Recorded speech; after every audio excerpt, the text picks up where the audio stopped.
Uma alegria poder estar aqui mais uma vez, para a gente continuar essa reflexão que o Padre Roger fez de manhã.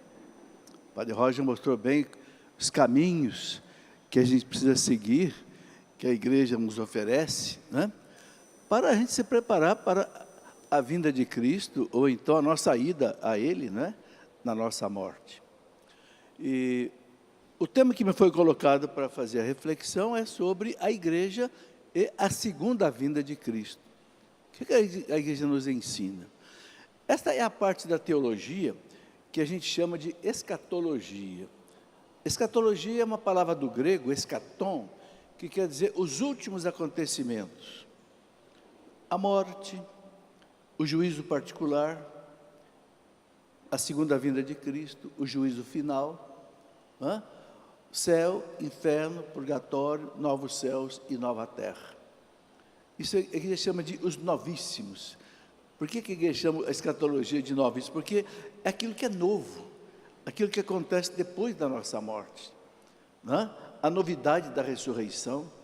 Nós cremos na ressurreição, então a primeira coisa, dos novíssimos é a certeza da ressurreição, e depois os outros acontecimentos. Então, antes de eu falar diretamente da segunda vinda de Cristo, o que a igreja fala, eu quero conversar um pouco então sobre esses assuntos da escatologia, a morte, o juízo particular, o juízo final. Por que tem um juízo final se já tem um juízo particular? Muita gente me pergunta isso. Depois, o que é o céu? O que é o purgatório? O que é o inferno? Essas coisas existem, E depois, a segunda vinda de Cristo, e aí vamos ter a vitória final da igreja, a plenitude do reino de Deus, quando Cristo voltar, haverá a ressurreição de todos os mortos, bons e maus, e haverá o juízo final. Vamos começar falando um pouco sobre a morte. O catecismo da igreja fala que a morte é o maior enigma da vida humana, sem dúvida. Para todos nós, a morte é a grande interrogação, que todos nós queremos viver, Mas a gente sabe que a morte entrou no mundo por causa do pecado, Até eu tinha anotado aqui uma citação da carta aos Romanos, São Paulo diz: por meio de um homem, o pecado entrou no mundo, e pelo pecado a morte. E assim a morte passou a todos os homens, porque todos pecaram. Todos pecaram no sentido de que todos herdaram o pecado original. O pecado original não é um pecado pessoal, ninguém de nós cometeu um pecado, é uma herança. Nós perdemos a graça de Deus, por quê? Porque nossos pais perderam. Um pai que perdeu a sua herança não pode passar para os filhos. Para você entender o que é o pecado original. Imagina um pai muito rico, que podia deixar uma herança muito boa para os filhos, mas ele jogou fora todo o dinheiro dele no pecado, não sei, na jogatina, na prostituição, e aí ficou na miséria. O que ele vai deixar para os filhos? Nada. É isso o pecado original.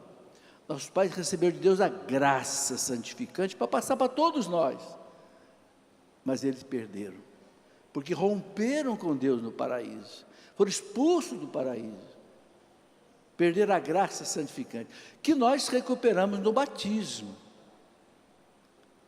pela morte e pelo sangue de Cristo. Olha o que custou para a gente voltar para Deus.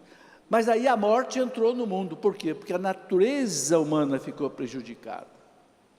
Nós somos resgatados por Jesus, mas a natureza humana foi ferida.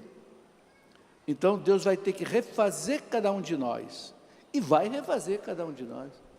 Quando Cristo voltar, todos vão ressuscitar, não importa quem morreu queimado, quem sofreu um acidente, quem morreu explodido, não tem problema, Deus vai refazer todo mundo, porque para Deus nada é impossível. Essa é a nossa fé, a nossa crença, Mas vejam bem, eu queria colocar aqui também duas citações interessantes do livro da sabedoria. O livro da sabedoria é um livro muito bonito da Bíblia. Dizem os biblistas que foi o último livro escrito no Antigo Testamento, talvez 50 anos antes de Cristo. Então, o povo judeu já tinha amadurecido muito a teologia, né? Então, o livro da sabedoria, ele colhe tudo isso. Então, ele tem, por exemplo, no capítulo 1, no versículo 13, ele fala assim: Deus não fez a morte, olha aí, nem experimenta alegria quando perecem os vivos. Deus não é o autor da morte, e nem sente alegria quando perecem os vivos. Quando alguém morre assassinado, morre num acidente, Deus não é o culpado disso aí, de jeito nenhum. São as circunstâncias da vida, às vezes é o próprio mal. Deus não fez a morte, nem experimenta alegria quando perecem os vivos. Criou todas as coisas para que tenham existência. Sabedoria, capítulo 1, versículo 13. Aí no capítulo 2, versículo 23, ele fala assim: foi por inveja do demônio que a morte entrou no mundo. Vejam bem, dizendo, onde é que vem a morte? Inveja. Santo Agostinho dizia que a pior característica do demônio é a inveja. Ele tem inveja de você ser amigo de Deus. Então ele faz tudo para você romper com Deus. E você rompe com Deus quando? Quando você peca. Então ele te tenta para pecar. Deus, foi por inveja do demônio que a morte entrou no mundo, né? O livro da sabedoria ainda fala assim, no versículo 22, ele fala: Deus criou o homem para a imortalidade. Deus criou o homem para não morrer. O catecismo da igreja fala: se o homem não tivesse pecado no paraíso, ele não ia morrer, porque a morte entrou pelo pecado. Por isso, gente, que o pecado é a pior realidade que existe. Se você quiser saber o horror que é o pecado, você olhe por Cristo crucificado. Ali atrás tem um Cristo crucificado que mostra bem o sofrimento de Cristo. Foi preciso que Deus fosse pregado numa cruz para arrancar o pecado do mundo. Por isso que São João, capítulo 1 de São João, versículo 29, São João fala: Ele é o Cordeiro de Deus que tira o pecado do mundo. O que é Cordeiro de Deus? É aquele que é imolado. Os judeus, no Antigo Testamento, todos os dias, eles faziam o chamado holocausto perpétuo. O que era esse holocausto perpétuo? Está lá no livro do Levítico. Eles imolavam um cordeirinho de 1 ano, sem defeito, todo dia, 6 da manhã e 6 da tarde. Quando o dia começava e quando o dia terminava. Por quê? Para oferecer a Deus um sacrifício para o perdão dos pecados do povo. Esse cordeirinho dos judeus, do holocausto, era apenas uma prefiguração de Jesus. Jesus é o Cordeiro de Deus que tira o pecado do mundo, São João Batista diz. Então, a gente tem que entender bem isso. Mas Jesus venceu a morte. Então, nós não devemos ter medo da morte. É claro que cada um de nós tem um pouquinho de medo da morte, não tem como. Só os santos é que não tinham medo. São Francisco dizia: irmã morte, seja bem-vinda. Mas é São Francisco, né? Mas a gente pode ter medo, mas a nossa fé tem que ser maior do que o medo. Eu creio que um dia eu vou ressuscitar, e eu vou viver eternamente com Deus. Se eu morrer na amizade de Deus, eu vou viver com Deus, ponto. Deus é misericordioso. Esta é a nossa fé. Bom, depois vem o juízo particular. O que é o juízo particular? Eu e Jesus. São Paulo fala na segunda carta aos Coríntios, capítulo 10, versículo 5, São Paulo fala assim: nós teremos que comparecer diante do tribunal de Cristo, para que cada um receba a recompensa, de acordo com tudo aquilo que fez nesta vida, de bom e de mal. Tudo que você fez de bom, você vai receber a recompensa, e tudo que você fez de mal, vai ter que acertar as contas com Deus. É o juízo particular. Mas o Papa João Paulo II dizia uma coisa muito bonita: é um juiz que vai nos julgar, mas é um juiz que tem um coração humano. Ou seja, Ele entende a nossa miséria, entende a nossa fraqueza. Entende? E a carta aos Hebreus, no capítulo 9, no versículo 27, a carta aos Hebreus diz assim, está determinado que cada um morra uma única vez, e em seguida vem o juízo. Então, gente, aí tem duas coisas importantes de entender. Primeiro, não tem esse negócio que a gente morre e fica dormindo até a volta de Cristo. Os protestantes pensam assim, está errado. Eles pensam que a pessoa morre, fica dormindo, só vai acordar quando Cristo voltar. Não, senhor. A igreja ensina duas coisas. Primeiro, você morre e já é julgado. Daquele julgamento com Cristo, você já tem a sua sorte eterna definida. Ou você vai direto para o céu, ou você vai para o purgatório completar a sua purificação, e dali você vai para o céu, ou se você rejeitou Deus, radicalmente você vai para o inferno. Que é o quê? A ausência total de Deus para sempre. É uma frustração. Então, segunda coisa que a carta aos Hebreus ensina para a gente, está determinado que cada um morra uma única vez, então não existe reencarnação. Eu morro, volto, morro, volto, morro, volto. A igreja não aceita. Cuidado, nós vamos morrer uma vez só. Não brinque com isso não. Eu vou morrer, mas eu vou voltar, depois eu pago meus pecados na segunda vida. Não é o que a igreja ensina. Bom, o que é o céu? Falei da morte, falei do juízo particular. Do juízo particular, a pessoa vai para o céu, ou vai para o purgatório, ou vai para o inferno. Eu quero desdobrar um pouquinho essas três coisas. O que é o céu? O céu é Deus. O céu é você estar mergulhado em Deus. Santa Elizabeth da Trindade, uma carmelita que morreu com 26 anos, no Carmelo de Dijon, na França, Santa Elizabeth da Trindade dizia, eu descobri que o céu está em mim, porque o céu é Deus e o céu está em mim.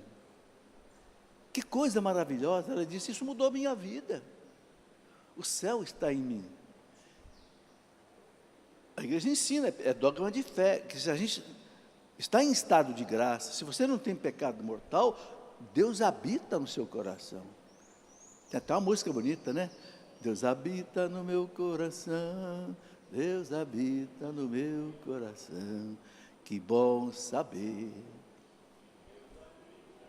Não é? Então, se Deus habita em mim, olha o que Santa Teresa d'Ávila dizia, onde está o rei, a majestade, está toda a corte. Então, se Deus está no seu coração, estão os anjos, estão os santos. Quando D. João VI veio para o Brasil, em 1805, perseguido por Napoleão Bonaparte, né? D. João VI trouxe toda a corte dele para o Brasil. Vieram mais de, 10 caravelas, ele trouxe tudo. Porque onde está a majestade, está toda a corte. Então, Santa Elizabeth dizia, se Deus habita no nosso coração. Jesus falou na Santa Ceia para os apóstolos, está lá no capítulo 14 de São João, versículo 23, Jesus falou para os apóstolos, se vocês ouvirem a minha palavra, seguirem meus mandamentos, o Pai o amará, e veremos a Ele e faremos nele a nossa morada. Olha o que Jesus disse, se você ama Jesus, se você segue seus mandamentos, o Pai o amará. Viremos a Ele, porque viremos, Pai, Filho e Espírito Santo, viremos a Ele e faremos nele a nossa morada. Gente, tem coisa mais espetacular do que isso? A gente tem que ter consciência disso, sabe? Quando você for rezar, não busque Deus longe, não, Deus está aqui, Deus está aqui, não busque Deus lá nas alturas, não, aqui, entra Jesus diz, entra no seu quarto, fecha a porta, e Deus está ali com você. Bonito, né? Então, o céu é Deus. Eu quero colocar duas passagens da Bíblia, que ensinam bem para a gente o que é o céu. A primeira passagem está lá no capítulo 17 do Evangelho de São João, no versículo 3. João 17, 3. Era o final da Santa Ceia. O final da Santa Ceia, vocês sabem, São João narrou em 5 capítulos, 13, 14, 15, 16 e 17. No capítulo 17, Jesus fez a oração sacerdotal para encerrar a Santa Ceia. E ali no capítulo 17, versículo 3, ele fala assim: ó Pai, a vida eterna, ou seja, o céu, consiste em conhecer a Ti e a Jesus Cristo que enviaste. Ou seja, o que Jesus está dizendo? O que é o céu? O céu é conhecer Deus. Mas não é conhecer Deus só com o intelecto, é conhecer Deus com o coração, com a alma. Assim que você conhece seus filhos, sua esposa, seu marido, conhece com intimidade. Então, gente, que coisa maravilhosa. O que é o céu? O céu, a igreja chama de visão beatífica de Deus. O que é essa visão beatífica de Deus? Você vai ver Deus face a face, diz São Paulo.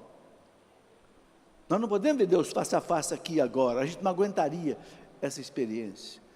Eu não aguento nem ficar olhando para essa luz aqui, eu não aguento nem ficar olhando para o sol, mas eu olhar para o Criador de tudo isso. Não dá, a gente pode ficar até cego. Então, o livro do Êxodo fala, no capítulo 30, versículo 20, o livro do Êxodo fala, para você ver Deus, você tem que morrer. Por isso que os santos queriam morrer. Ah é? Tem que morrer para ver Deus? Então eu quero morrer. Esse era o sentimento dos santos. São Paulo dizia, não é? Para mim é lucro morrer. É lucro eu morrer. Mas se Deus quiser que eu fique aqui ainda trabalhando, eu fico.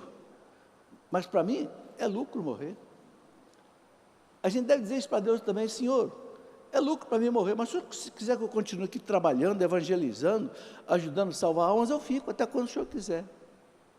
Esse é o sentimento puro do cristão. Não é? É bonito isso. Então, vocês imaginam, gente, o que é ver Deus? Sinta comigo essa experiência. Você olha para um pôr do sol, você se encanta. Você olha para uma criança inocente, você se encanta. Você olha para uma flor, não é? Gente, eu fico olhando as orquídeas, por exemplo, eu fico de boca aberta. Eu acho que quem não acredita em Deus tem que ir para o inferno mesmo, porque não é possível, gente. Não é possível. Quem que fez isso? A gente se encanta com as coisas desse mundo. Agora você imagina você conhecer o Criador de tudo isso. Por que o Santo Agostinho ensinava que o céu vai ser um louvor eterno? Nós vamos estar louvando a Deus eternamente, sem cansaço, sem fastio, sem enjoo. Por quê? Porque é um conhecimento que não cansa, que se renova. Se você sair para fazer uma viagem ao mundo, você não vai enjoar. Por quê? Porque em cada lugar você vai conhecer uma coisa diferente. O céu é você conhecer Deus eternamente, a cada dia mais. Então vai ser ai que beleza, louvado seja. Hoje, os santos louvam a Deus e intercedem por nós. Quando Jesus voltar, não vai precisar mais interceder por nós, porque não vai ter mais ninguém aqui. Então, vai ser só um louvor.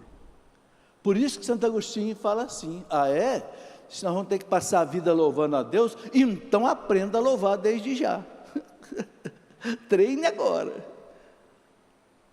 Pare diante de uma flor bela e diga: Senhor, eu te amo. Senhor, eu te adoro pela maravilha dessa flor. Uma banana que você come, que você descasca, você já pensou na maravilha disso? Já vem embrulhada para você, você desembrulha com a mão, para você, feito para você. Então a gente tem que comer uma banana e dizer: Senhor, que maravilha, fruto da terra e do trabalho do homem e da vossa bondade. Uma água que você bebe. Está entendendo? Você está aprendendo o louvor eterno que vai ser no céu. É maravilhoso isso. Aprenda a ser grato a Deus Quando você for tomar banho, Senhor, obrigado por essa água quente, gostosa, que me tira o cansaço. Obrigado por esse sabonete, Senhor, que me limpa. Entendeu? Como nós não podemos passar o dia inteiro agradecendo a Deus de tudo que a gente recebe continuamente dons de Deus. A própria vida, cada pulsar do meu coração é um dom de Deus. Mas eu não posso ficar 24 horas rezando. Então, onde é que nós agradecemos a Deus? Na plenitude, na missa. Aqui está uma coisa que eu não sei se todo mundo entende. A missa é o grande louvor. Por que chama Eucaristia? Porque Eucaristia quer dizer ação de graças. Eu me lembro que uma vez que eu estive na Grécia, nas peregrinações aí da Canção Nova, do Caminho de São Paulo, eu vi eles falar, Eucaristou. O que é o raio do Eucaristou? Muito obrigado. Quando eu digo muito obrigado, o grego fala Eucaristou. A missa é Eucaristia. O padre, in persona Christi, ele agradece ao Pai por toda a criação, por toda a graça e bênção e dom que você recebe, que nós não temos tempo de ficar 24 horas agradecendo. Mas a missa é o grande louvor. Que coisa maravilhosa. Ali a gente sacia a Deus com o nosso agradecimento pleno. Que bonito. Então, o céu é isso. O céu é sentir Deus dessa maneira.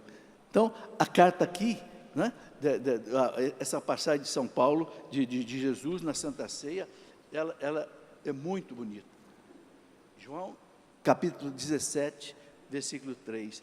Depois tem uma outra passagem que eu acho também maravilhosa de São Paulo, é a primeira carta aos Coríntios, no capítulo 2, versículo, eu anotei aqui, capítulo 2, versículo 9.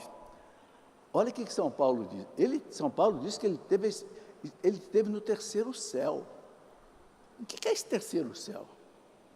Será que tem 3 céus? É que o judeu, Paulo tinha mentalidade judaica, os judeus, eles enxergavam 3 céus. O primeiro céu era o céu aqui das nuvens, um segundo céu era um céu mais alto das estrelas, e o terceiro céu onde está Deus. Então Paulo fala, eu tive uma visão do terceiro céu. Eu estive no terceiro céu, e não tenho palavras para explicar o que eu vi. Ele diz, olhos humanos jamais viram, ouvidos humanos jamais ouviu o que eu ouvi, e coração humano jamais sentiu o que eu senti. Não dá para explicar.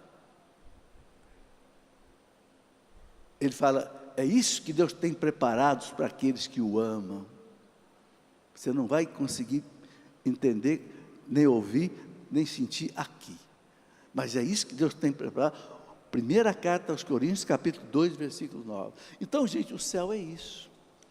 O céu foi feito para nós. O inferno não foi feito para nós, não. O inferno foi feito para Satanás e seus anjos.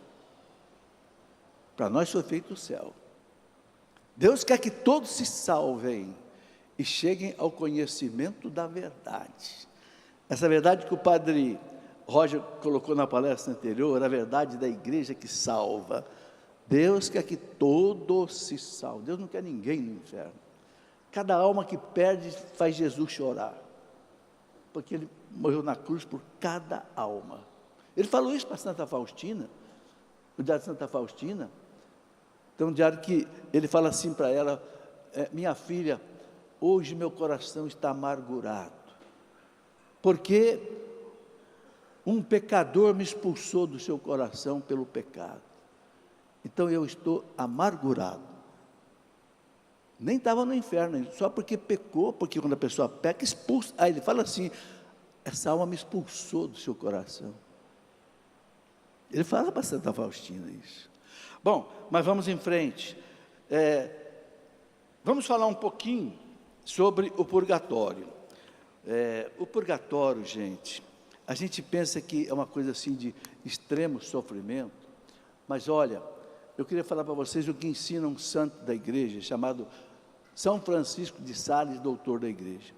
Ele fala, doutor da igreja, ele fala, o purgatório é a misericórdia de Deus. Ele fala, o purgatório deve ser muito mais desejado do que temido. E ele fala, tem 11 ensinamentos dele sobre o purgatório, que eu coloquei num livro que eu escrevi, O Purgatório, que a igreja ensina. E ali nesse livro também, tem o Tratado do Purgatório, que foi escrito por Santa Catarina de Gênova, uma santa que morreu em 1571, em Gênova, na Itália. Ela diz que ela viveu o purgatório na Terra 2 anos. E ela fala, gente, as almas do purgatório são alegres. Você já escutou alguém falar isso? Pois essa santa diz, as almas do purgatório são alegres. Apesar do sofrimento, elas são alegres, por quê? Porque elas sabem que elas estão salvas e que dali elas vão para o céu, não tem volta. E outra coisa ele diz, as almas, elas querem ir para o purgatório. Ele diz que quando acontece o juízo particular, e a alma está na amizade de Deus, mas ela não está purificada 100%, ela não tem coragem de ir para Deus, então ela mesmo quer ir para o purgatório. A comparação que eu faço é o seguinte, vamos imaginar um casal de noivos, em que o noivo vai chegar de longe, e a noiva está em casa, lá arrumando a casa, suada, o noivo vai chegar, peraí, vou tomar um banho, não é? O nosso noivo é Jesus. São Francisco fala, a alma não tem coragem de ir para o céu, ainda que a porta do purgatório esteja aberta. Por quê? Porque ela não tem coragem, porque Deus é santo, santo, santo, 3 vezes santo, como dizia Paulo VI. Então ele fala assim, a alma no purgatório, ela é alegre, e quanto mais ela se purifica, mais alegre ela fica, porque ela sabe que ela está mais perto do céu. Gente, é um santo doutor da igreja, não é o professor Felipe que está falando, é Santa Catarina de Gênova que está falando, não sou eu. Agora, a alma sofre, qual é o sofrimento da alma? Saudade de Deus, é uma coisa que nós não conseguimos entender aqui. Os santos ensinam que quando a alma se separa do corpo, a alma fica desesperada por Deus, porque ela foi criada por Deus, e ela sabe quem é Deus, essa maravilha que eu falei, mas ela sabe que ela não pode ainda, porque ela não correspondeu aqui na terra ao amor de Deus, então isso dói nela, e é essa dor que purifica. A igreja ensina que as almas não podem mais fazer nada por elas mesmas. Por quê? Porque com a morte encerra o tempo de ter graças, mérito diante de Deus. Então quem que ajuda a purificação da alma no purgatório? A igreja que está na terra e a igreja que está no céu. Intercede pela igreja que está padecente. É a comunhão dos santos, né? A igreja triunfante, a igreja militante e a igreja padecente. As nossas orações, as nossas missas, as nossas indulgências, as nossas esmolas, as nossas dores oferecidas pelas almas, é isso que apressa a purificação delas. É uma caridade tremenda, gente, rezar pelas almas, sofrer pelas almas, se penitenciar por elas. Não tenham dúvida disso. Pensa nos seus parentes que já morreram. Eu, como tenho muitos que já morreram, já perdi pais, já perdi mães, já perdi 2 irmãos, já perdi até a esposa. Todo dia na missa, eu recomendo elas. E faço indulgências plenárias por eles, claro. Porque eu quero chegar lá e eu quero que eles me digam, olha, muito obrigado, viu? Porque você não esqueceu de mim lá na terra. O purgatório, essa purificação bonita, gente. Entende? Mas claro, quanto melhor a gente viver aqui na terra, quanto mais a gente corresponder ao amor de Deus por nós, não pecando, vivendo na amizade de Deus, ajudando os outros, amando a igreja, quanto mais a gente viver, nós já estamos aliviando o purgatório aqui na terra, né? Está aí. Eu tenho que falar um pouquinho do inferno, não gosto de falar, mas tem que falar. O inferno existe? Existe. Por quê? Por causa da nossa liberdade. A igreja ensina que nós somos capazes de dizer não para Deus. Uma santa carmelita que morreu com 19 anos de idade, aqui no Chile, é chamada de Santa Teresa dos Andes. 19 aninhos ela morreu carmelita. Ela disse: o que vai fazer no céu quem não ama a Deus? Você gosta de uma pessoa que não gosta de você? Você pode receber a pessoa na sua casa, uma pessoa que só te xinga, só te ofende, não quer saber de você. Você gosta de receber essa pessoa na sua casa? Você não gosta. Santa Teresa dos Anjos dizia: o que vai fazer no céu quem não ama a Deus? Quem não aprendeu a respeitar a Deus aqui? Quem não teve temor de Deus aqui? Quem zombou de Deus aqui? Vai fazer o que no céu? Não tem lugar para ele no céu. É por isso que existe o inferno. Agora tem uma coisa, gente: Deus não joga ninguém no inferno. Os santos dizem que a própria pessoa que se atira no inferno depois da morte, porque ela não gosta de Deus. Olha o que diz o catecismo da igreja aqui, que eu ler para vocês. Seguindo o exemplo de Cristo, a igreja adverte os fiéis acerca da triste e lamentável realidade da morte eterna, denominada também de inferno. Parágrafo 1056, quem quiser conferir no catecismo. Eu estou anotando aqui porque, só para a gente ganhar tempo. Olha agora aqui: a pena principal do inferno consiste na separação eterna de Deus. Esta é a grande frustração da alma no inferno. A pena principal do inferno consiste na separação eterna de Deus, o único em quem o homem pode ter a vida e a felicidade para as quais foi criado e as quais aspira. Quer dizer, o inferno, a pessoa perdeu tudo, perdeu Deus. Perder Deus é perder tudo. Mas olha que coisa bonita que diz o catecismo aqui. Eu quero ler isso daqui. Deus não predestina ninguém para o inferno. O seu seguidor de Lutero, lá Calvino, dizia: não, tem gente que já nasce carimbada para o inferno. Mentira!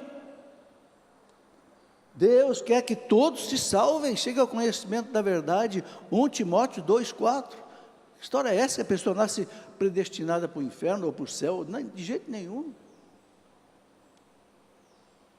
Deus não predestina ninguém para o inferno. Para isso é preciso uma aversão voluntária a Deus, um pecado mortal, e persistir nele até o fim. A pessoa vive no pecado mortal e até a hora da morte, até o último instante de vida, ele não abre mão do pecado. Aí não tem condição. Se no último instante de vida a pessoa se arrepender do pior pecado que ela cometeu neste mundo, Deus lhe dá o perdão, e ela não vai para o inferno. Eu vou contar uma história para vocês, rapidinho. Marca o tempo. Como é que está o nosso tempo aí, por favor? Só para eu me controlar aqui. Traz aqui perto de mim, por favor. Vocês já viram falar de São João Maria Vianney, né? O Cura d'Ars, o maravilhoso Cura d'Ars. O Cura d'Ars, um dia, ele estava celebrando a missa. Ele celebrava logo cedinho, 6 horas da manhã, e uma senhora chorando no fundo da igreja, que o marido tinha morrido. Ela estava de preto, né? O marido tinha suicidado, pulou de uma ponte num rio, e ela achou que o marido estava no inferno, porque antigamente suicídio era sinônimo de inferno. Não é não. A igreja fala que não é assim não. Muitas vezes a pessoa que suicida, às vezes por causa de uma depressão muito forte, isso pode diminuir a culpa da pessoa. Está no catecismo da igreja. Então a gente não deve se desesperar com a morte de quem suicidou, não. Deve rezar pela pessoa, pela alma dela. Essa mulher estava... Quando acabou a missa, o Cura d'Ars, ele tinha dom de ciência, né? Acabou a missa, ele foi lá conversar com ela. Disse: pode parar de chorar. Por quê, padre? Porque seu marido não está no inferno, seu marido está no purgatório. Mas como, padre? Ele suicidou. Sim, só que tem uma coisa: no último instante de vida, ele conseguiu. Olha, gente, por graça de Nossa Senhora, ele conseguiu a graça de se arrepender no último instante de vida, e se arrependeu. Aí ela disse, mas como? Eu vou explicar para você como. Olha que isso eu li na biografia do cura d'Ars. Ele fala assim para ela, você lembra no mês de maio, que você montava um altarzinho no seu quarto, e você rezava ali para Nossa Senhora, e de vez em quando ele rezava com você? Ah, lembro, é por isso. É por isso que Nossa Senhora foi salvá-lo no último instante de vida. Gente, é o santo cura d'Ars, patrono dos padres. Por isso que a gente reza na Ave Maria, agora e na hora da nossa morte. Amém. Se eu não puder ser salvo pela minha vida, que eu seja pelo menos no último instante de vida. Gente, Nossa Senhora é a mãe. A mãe sabe arrancar os filhos do inferno. Seja devoto de Nossa Senhora. São Bernardo dizia, nenhum devoto de Nossa Senhora se perde. São Bernardo de Claraval, doutor da igreja. Essas coisas, gente, são a nossa fé, sabe? É o nosso tesouro, é a nossa riqueza, é a nossa esperança. Sabe? Bom, mas vamos lá, vamos seguir em frente. Já falei aqui. A segunda vinda de Cristo. Eu quero começar lendo o que São Paulo falou na primeira carta aos Tessalonicenses, capítulo 2, versículo de 1 até 3. Né? Lá por volta do ano 50, 52, São Paulo escreveu a carta aos Tessalonicenses. E ele colocou o seguinte. Só um instantinho, vou só refrescar a garganta.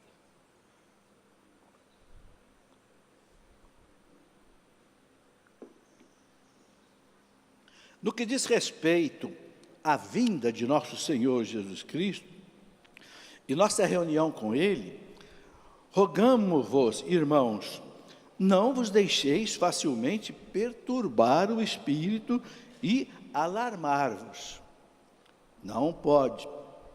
Muita gente fica apavorada aí, porque o Cristo está voltando, o Cristo está chegando, meu Deus do céu, vai acabar o mundo. São Paulo fala, não vos deixeis facilmente perturbar o espírito e alarmar-vos, nem por alguma pretensa revelação, nem por palavra ou carta tidas como precedentes de nós, e que vos afirmassem estar iminente o dia do Senhor. Porque no primeiro século, o povo achava que Jesus já estava voltando. Uma interpretação que os teólogos dão, por exemplo, ao Apocalipse, São João escreveu o Apocalipse lá por volta do ano 100. Ele estava preso na ilha de Patmos, né? Ali no Mar Egeu. Alguns biblistas sérios, como por exemplo D. Estevão Bittencourt, diziam o seguinte: por que Deus mandou essa revelação para São João? Para trazer um alento à igreja. Que alento é esse? Era o ano 100. A igreja estava altamente perseguida pelo Império Romano.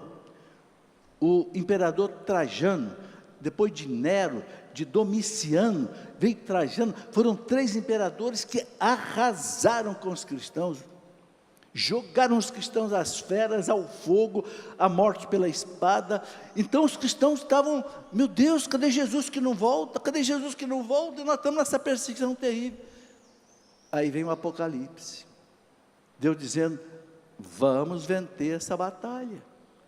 O Apocalipse é a vitória da igreja, é a nossa vitória. Termina com a igreja descendo do céu no capítulo 21, né? Que para fazer as bodas com o Cordeiro, com Jesus. Então o Apocalipse prepara os cristãos para a luta, para o sofrimento, mas na esperança da vitória. Entende? Então São Paulo fala, não se desesperem com essa questão de fim do mundo. Primeiro porque a gente não sabe quando vai ser. Entende? Jesus diz, ninguém sabe, nem os anjos sabem, nem eu sei. Jesus dizendo que nem ele sabia. Santo Agostinho explica assim, não é que ele como Deus não sabia. o que Jesus está dizendo ali é que ele, como homem, na missão messiânica dele, não estava no programa dele revelar isso. Isso é uma revelação que só o Pai devia fazer. O catecismo da igreja fala assim: desde o momento que Cristo subiu ao céu, ele pode voltar a qualquer momento. Pode voltar hoje. Mas ninguém sabe, já estão 2000 anos. Então, o que interessa para nós? Não é ficar pensando na segunda vinda de Cristo. É a gente se preparar para a nossa morte, que vai ser o nosso encontro com Ele. É tudo aquilo que o Padre Roger falou na palestra anterior. Vamos viver os canais da santidade que a igreja nos dá, a oração, o batismo, os sacramentos, a Eucaristia, entende? Não cabe a nós ficar esquentando cabeça com a segunda vinda de Cristo. Quando Jesus estava para subir ao céu, na ascensão, São Lucas narra no primeiro capítulo dos Atos dos Apóstolos, né? Os apóstolos perguntaram para Jesus: Senhor, é agora que o Senhor vai restabelecer o reino de Israel? Eles acharam que Jesus ia restabelecer aquele reino messiânico político que eles pensavam, nacionalista. Totalmente errado. O que Jesus disse? Voltem para Jerusalém, vão ficar rezando lá até receber o poder do alto. Aí vocês vão ser minhas testemunhas aqui, na Samaria, etc, etc. Não sou eu que vou implantar o reino de Deus milagrosamente, não. Vocês vão sair pelo mundo pregando o Evangelho. E aí Jesus fala o que para eles? Não compete a vós saber os tempos e os momentos que o Pai fixou com a sua autoridade. Ou seja, não compete a vocês saber quando é que Ele vai voltar. É dogma de fé que Ele vai voltar, está no credo. Há de vir julgar os vivos e os mortos. Não há dúvida que Ele vai voltar. E Jesus, inclusive, deixou alguns sinais. O Papa João Paulo II, quando ele escreveu, no ano 2000, aquele documento de preparação para o ano 2000, Tertio Advenientes, o terceiro milênio está chegando, Tertio Milênio Adveniente, o terceiro milênio está chegando. Ele escreveu, parece que foi em 1997, 98. Aí ele fala isso, de alguns sinais que o Cristo deixou para a volta dele. O primeiro sinal é uma grande apostasia, mas isso está no próprio catecismo. São Paulo fala do homem da iniquidade. Eu não sei se eu anotei aqui. Aqui, primeira carta a Tessalonicenses, capítulo 2, versículo 3. Ninguém de modo algum vos engane, porque primeiro deve vir a apostasia. O que é apostasia? A negação da fé, a negação de Deus. O ateísmo vai encher o mundo. O mundo vai estar cheio de apostasia. É um grande sinal. E já está acontecendo? Está acontecendo. Não estou dizendo que já chegou no limite, mas que já está. Quanta gente aí zombando de Deus. Tem gente que está prestando culto a Satanás. Na Viadutra aqui tem uma igreja de Satanás. Isso chama-se apostasia. A negação da fé, a negação de Deus. Não é? Então, São Paulo fala, primeiro deve vir a apostasia, e deve manifestar-se o homem da iniquidade, o filho da perdição, que os santos padres chamaram de anticristo, que ele fala assim, o adversário, aquele que se levanta contra tudo o que é divino e sagrado, aquele que se levanta contra tudo o que é de Deus, e está acontecendo isso de montão, gente. Tem lugares aí que estão destruindo os presépios. Nas grandes cidades da Europa não se fala mais de Natal, não, é a festa das luzes, que não tem nada a ver com Natal, com Jesus, com presépio, com nada, é luzes. Isso é apostasia, não é? E deve manifestar-se o homem da iniquidade, o filho da perdição, o adversário, aquele que se levanta contra tudo que é divino e sagrado, a ponto de tomar lugar no templo de Deus e apresentar-se como se fosse Deus. É o anticristo, ele vai se apresentar, eu sou o Messias, eu sou o Cristo. O catecismo da igreja, no parágrafo 675, fala assim, que a igreja, antes do Cristo voltar, a igreja vai sofrer a pior perseguição que ela já sofreu. Vai ser uma perseguição universal, no mundo inteiro. E aí o catecismo fala, no parágrafo 675, desse homem da iniquidade, que vai implantar um falso messianismo. Ou seja, ele vai se apresentar como um falso Messias, que vai apresentar para o mundo uma solução para todos os problemas. Isso tem cheiro de nova era, isso tem cheiro de nova ordem mundial. Não vai ter mais fome, não vai ter mais guerra, não vai ter mais doença, não vai ter mais nada, mas também não vai ter mais religião. Aí é que está. Entenderam? É um falso messianismo, que vai tentar enganar o povo com um governo só que controla o mundo inteiro, um exército só do mundo inteiro, uma religião só do mundo inteiro. E que religião vai ser essa? Vai misturar tudo, espiritismo com cristianismo, com budismo, com não sei o que mais, vai misturar e vai fazer um coquetel de religiões e vai dar para você beber. Aí, meus amigos, é que vai chegar a hora da verdade. Aí é que cada um de nós vai dizer o que eu vou seguir. Eu vou seguir essa mentira do demônio, ou vou seguir a verdade do Espírito Santo? Porque, gente, no mundo tem dois caminhos só para escolher. Jesus chamou o Espírito Santo do Espírito da verdade, que ensinar-vos-á toda a verdade. E chamou o demônio de o pai da mentira. Então tem o pai da mentira e tem o pai da verdade. Eu tenho que escolher. Quem é de Deus vai ter olhos para enxergar o erro. E se tiver fé, vai ter fé para dizer, não quero isso, eu quero Deus. Esse é um sinal forte que o próprio catecismo fala da vinda de Cristo. Antes de Cristo voltar, haverá esse massacre sobre a igreja. Entende? Que não vai ser tanto como foi na época do Império Romano. Não, esse massacre vai ser assim, mais em termos de doutrina, sedução. São Paulo fala muito de sedução. A grande arma do demônio é a sedução. Vocês reparem que o demônio não fez violência com Adão e Eva no paraíso? Ele fez sedução. O quê? Esse Deus diz que vocês não podem comer essa fruta. Aquela fruta simbolizava o quê? A obediência a Deus, a desobediência a Deus. Aquela fruta simbolizava a desobediência a Deus. Deus, que você não pode comer essa fruta? Mentira! Esse Deus é mentiroso. Ele sabe que o dia que vocês comerem essa fruta, seus olhos vão se abrir, vocês vão ser como Deus. Aí ela vai, ai meu Deus, então traga a fruta. Sedução. Sedução. Por que Deus não usa violência com o demônio? Porque o demônio não fez violência com Adão e Eva.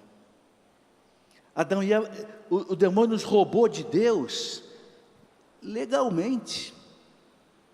Ou seja, ele não fez violência. Por que Jesus foi à cruz para nos salvar? Porque é na cruz que ele derrubou o demônio. Não foi massacrando o demônio. Ele massacrou o demônio, mas na onde? Na cruz, com o sacrifício dele. Esse é o mistério da redenção. Bom, então, gente, São Paulo fala aqui, ele diz assim, não vos lembrais de que vos dizia estas coisas, quando eu estava ainda convosco, agora sabeis perfeitamente que algo o detém, de modo que ele só se manifestará a seu tempo. São Paulo diz que tem alguma coisa que detém essa última aprovação que a igreja vai passar. Só que São Paulo não fala o que detém. Então, Saulo fica pensando, o que detém essa última aprovação da igreja? Alguns dizem, é o próprio Deus que detém. Outros dizem, não sei, pode ser, quem sabe, os anjos. A igreja não tem certeza. Mas tem alguma coisa que ainda segura essa última cartada do demônio. Até que um dia isso saia. Nós não sabemos o que é. Mas isso é verdade. São Paulo fala aqui, né? Bom, depois, gente, quero falar um pouquinho do juízo final. Né? Bom, depois também aí, antes de Jesus voltar, tem mais duas coisas interessantes que São Paulo fala. Uma coisa interessantíssima que São Paulo fala, está na carta aos Romanos, capítulo 11, que São Paulo diz assim, né, que os judeus vão aceitar Cristo antes do fim do mundo. Está lá na carta aos Romanos, capítulo 11. São Paulo fala assim, se o fato deles rejeitarem Jesus abriu a salvação para os gentios e pagãos, vocês imaginem então quando eles aceitarem Cristo, aí a salvação vai ser para todos. Entenderam o raciocínio de São Paulo? Está no capítulo 11 da carta aos Romanos. São Paulo fala assim, se o fato dos judeus terem rejeitado Jesus, pregaram Jesus na cruz, abriu as portas da salvação para os gentios, porque São Paulo pregava para os judeus não queriam saber, então Paulo foi pregar para os pagãos. Ele fala, se o fato dos judeus rejeitarem Jesus, abriu a porta da salvação para os gentios, imaginem vocês quando os judeus abraçarem Jesus como Messias, aí é que vai ser uma maravilha a salvação dos gentios.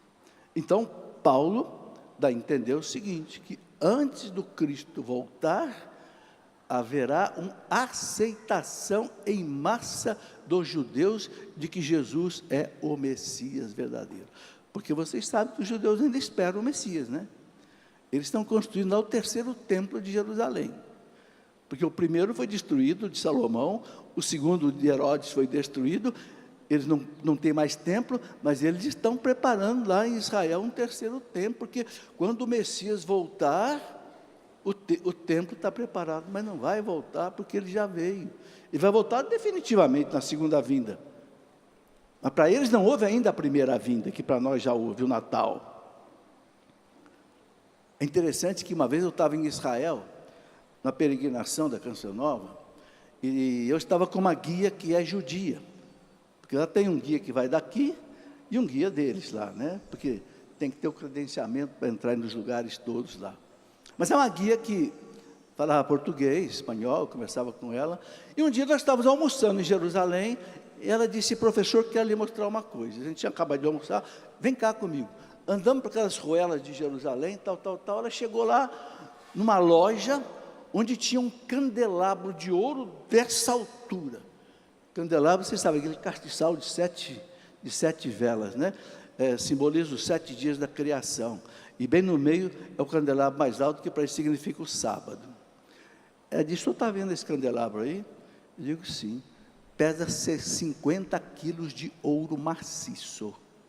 É um industrial judeu, americano, que já doou para ser colocado no terceiro templo de Jerusalém.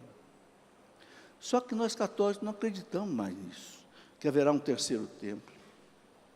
Entende? O templo agora é Jesus para nós. Destrua esse templo e eu o reconstruirei em 3 dias. Jesus é o grande templo para nós. E nós também somos templo. Mas o que eu quero dizer é o seguinte, São Paulo fala isso, que haverá um reconhecimento de Cristo como Messias para eles, antes do fim do mundo. Então esse é um outro grande sinal. Bom, depois de um outro grande sinal que o Papa João Paulo II coloca, o Evangelho ser pregado no mundo inteiro. Cristo não vai voltar antes que o Evangelho seja pregado. Por quê? Para que toda a humanidade tenha a chance da salvação. Isso o próprio Jesus fala. Então, esses sinais aí, são sinais que a igreja concorda. Não é?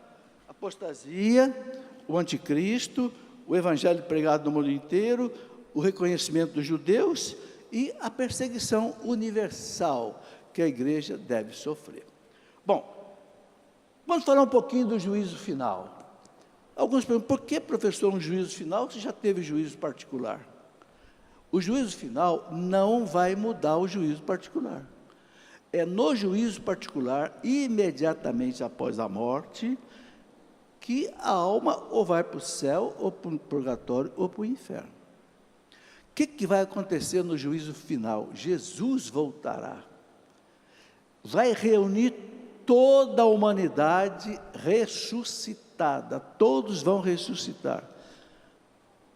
Creio na ressurreição da carne, está lá no credo. O que a igreja ensina?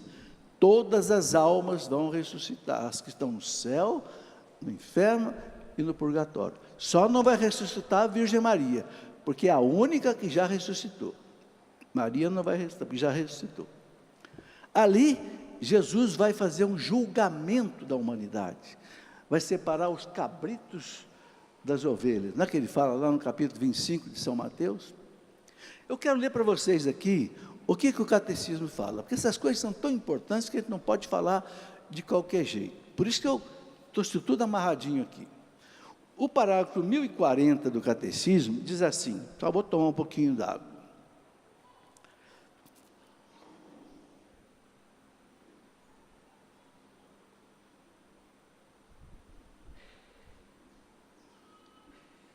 Então, o parágrafo 1040 do catecismo diz assim: o juízo final acontecerá por ocasião da volta gloriosa de Cristo, no último dia.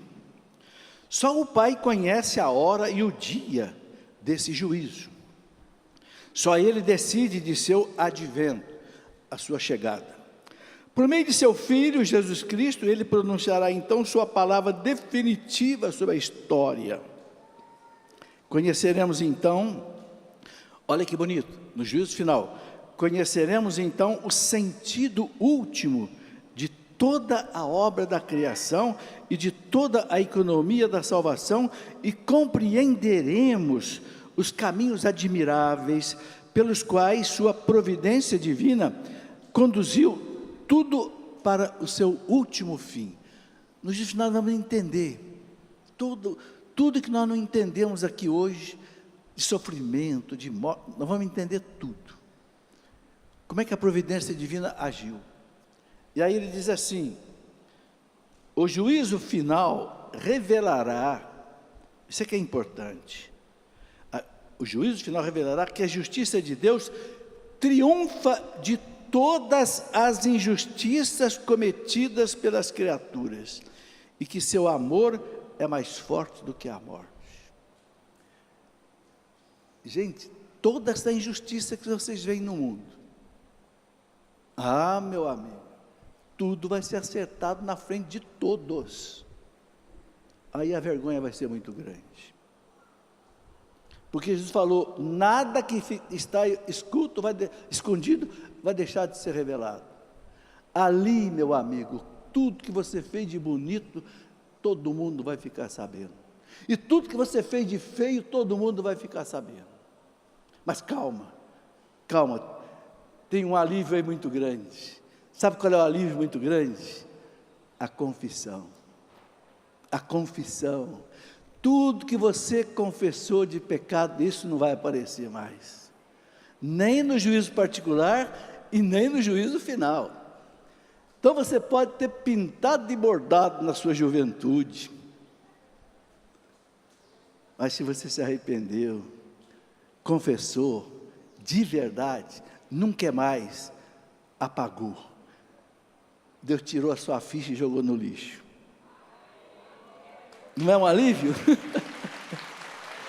Mas, veja bem, esse povo que zomba de Deus, esse povo que massacra o povo, esse povo que pensa que Deus não existe, e vive como se Deus não existisse, fazendo mal, meus amigos, eu tenho pena desse povo no juízo final, porque vai aparecer tudo. Não me pergunte como que vai ser isso. O catecismo fala, vai acontecer, mas é que eles não sabem como é que vai ser. Porque na eternidade, gente, não tem mais tempo nem espaço.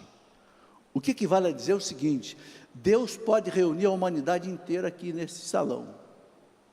Toda a humanidade de todos os tempos. Até hoje parece que a humanidade já teve mais de 100 bilhões de pessoas, contando os que já morreram e os que estão vivos.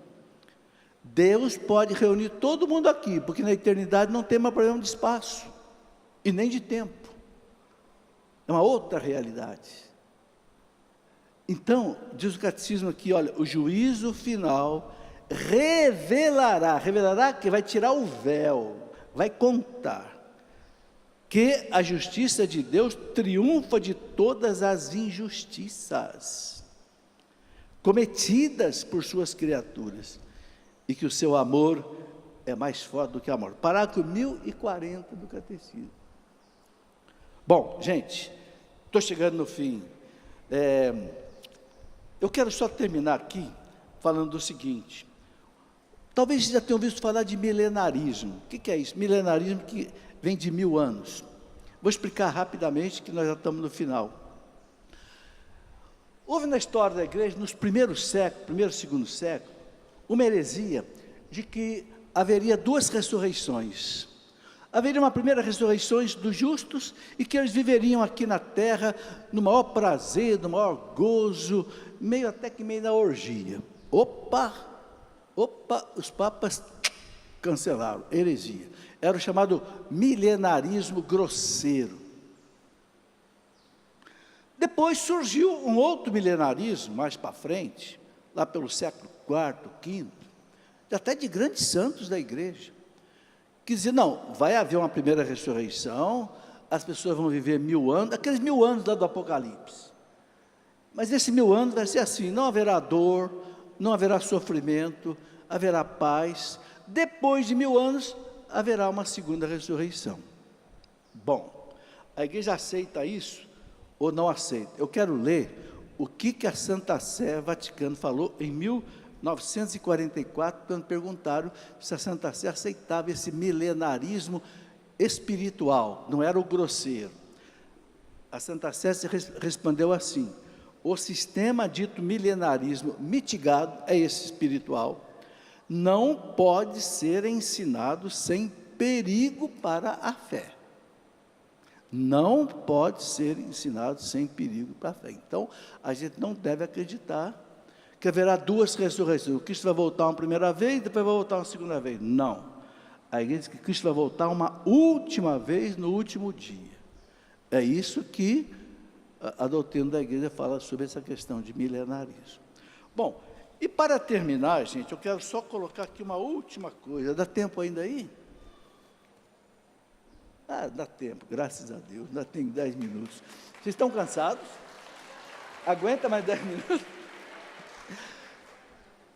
Será que o mundo vai acabar? Vai desaparecer? Espera aí, a Bíblia fala que haverá novos céus e nova terra. Como é que vai ser essa nova terra? São Pedro fala que haverá uma catástrofe cósmica, os planetas vão cair, tudo vai... Não devemos interpretar isso ao pé da letra. Isso é uma linguagem apocalíptica para dizer o seguinte: o poder de Deus vai transformar tudo. Então aqui eu quero colocar para vocês o que a igreja ensina. A igreja, a qual eu estou lendo um documento do Concílio Vaticano II, Lumen Gentium, no número 48. Diz assim: a igreja, a qual somos todos chamados em Jesus Cristo, só será consumada na glória celeste. A igreja só vai chegar na sua glória, né, na segunda vinda, quando chegar o tempo da restauração de todas as coisas, e como o gênero humano, também o mundo inteiro que está intimamente unido ao homem, e por ele atinge o seu fim, será totalmente renovado em Cristo. A igreja não fala em um mundo acabar, fala em um mundo ser renovado. Jesus fala da transformação do mundo. Eu vou ler aqui, olha, Mateus 19, 28, Jesus falando: no dia da renovação do mundo, quando o Filho do Homem estiver sentado no trono da glória, no dia da renovação do mundo. Esse mundo, meus irmãos, vai ser renovado. assim como o nosso corpo vai ser renovado, esse mundo também. Eu quero ler mais ainda o que diz o catecismo. Olha aqui. O catecismo diz assim, parágrafo 1047 do catecismo. Também o universo, o cosmos, as estrelas, as galáxias, as nebulosas, os quasars, os púlsars, os buracos negros. Também o universo visível está, portanto, destinado a ser transformado. Parágrafo 1047 do catecismo. A fim de que o próprio mundo, restaurado em seu primeiro estado, que primeiro estado é esse? Aquele estado antes do pecado. Antes do pecado não tinha maldade no mundo. Por isso que o profeta Isaías, lá no capítulo 11 de Isaías, ele fala que no reino messiânico, quando Cristo voltar, a criança de colo vai poder enfiar a mão na toca da serpente venenosa e não vai ter problema nenhum. A pantera vai comer ao lado do cabrito e um não vai fazer mal para o outro. Por quê? Porque vai acabar todo o mal. Essa é uma imagem que Isaías coloca desse mundo transformado. Eu não estou dizendo que vai haver pantera, que vai haver cabrito, que vai haver cobra, não. É uma linguagem figurativa para mostrar o quê? Isso que está escrito aqui, ó. Também o universo visível está, portanto, destinado a ser transformado, a fim de que o próprio mundo, restaurado em seu primeiro estado, esteja sem mais nenhum obstáculo a serviço dos justos. É a nova terra, novos céus e nova terra. Aí ele termina dizendo o seguinte, no parágrafo 1048, ignoramos o tempo da consumação da terra e da humanidade, e desconhecemos a maneira de transformação do universo. Parágrafo. Veja como a igreja, gente, é humilde. A igreja fala, o universo vai ser transformado, haverá novos céus e nova terra, mas a igreja assim, não sabemos nem quando e nem como. Eu acho uma maravilha essa humildade da igreja. E aqui, gente, nós temos que aprender uma coisa, não ensine nada que a igreja não ensine, não proíba o que a igreja não proíbe, mas também não autorize o que a igreja não autoriza, e não queira saber o que a igreja não sabe. Tem gente que quer saber o que a igreja não sabe, e fica chutando, vai acontecer isso, vai acontecer. Meu amigo, leia o que está escrito na Bíblia e no catecismo, por favor, não fica chutando. Teologia não é chutologia, nem axiologia. É muito sério essas questões, que a própria igreja diz que não sabe. Quem é que sabe? Ninguém sabe. Não é? Eu quero só completar ainda aqui, essa parte, essa última parte, quando eu falo que o mundo não vai acabar, não é? Isaías 65:15, o profeta Isaías fala assim, eis que faço novos céus e nova terra, no Antigo Testamento, Isaías 65, e ninguém mais se recordará das coisas passadas, elas já não voltarão à mente, as coisas passadas, aquele mundo de pecado, de morte, de lágrimas, passou, quando Cristo voltar. Depois, o Apocalipse 21:1, vi um novo céu e uma nova terra. São João, na visão do Apocalipse, vi um céu novo e uma terra nova, pois o primeiro céu e a primeira terra haviam desaparecido e transformado. Nosso corpo vai desaparecer, mas depois vai aparecer de novo, né? Então, gente, é o que está aqui, é o que a gente sabe. A gente não sabe mais nada além disso. Muito obrigado pela paciência de vocês. Um grande abraço e Deus os abençoe.